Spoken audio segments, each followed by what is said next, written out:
វិឡាប្រណិតមានទំហំដីធំទូលាយជាដីដែលមានហុងស៊ុយល្អបែរទៅទិសខាងកើតមានទីតាំងនៅព្រែកឯង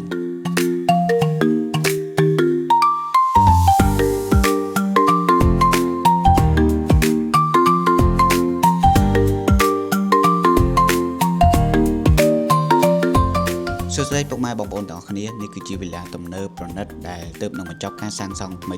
វិឡាដ៏ស្កឹមស្កៃនេះមើលទៅគឺថាស្រស់ស្អាតនិងគួរឲ្យចង់រស់នៅមែនទែនសំខាន់នោះគឺមានអាងហាលទឹកនៅក្នុងនឹងទៀតផងហើយវិឡានេះមានទីធ្លាធំទូលាយហ៊ុមព័ទ្ធដោយរបងថ្ម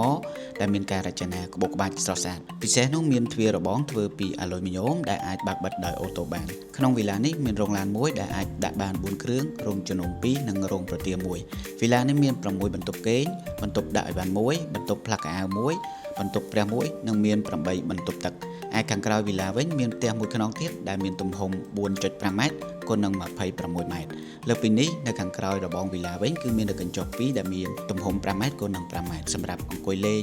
និងជួបជុំមិត្តភ័ក្តិលេងកម្សាន្តជាដើមវិឡាដ៏ប្រណិតនេះនៅមានលក្ខណៈពិសេសជាច្រើនទៀតថានៅណាជាម្ចាស់នៃវិឡាមួយនេះសម្រាប់ព័ត៌មានលម្អិតបងប្អូនអាចទំនាក់ទំនងមកឥឡូវនេះបាន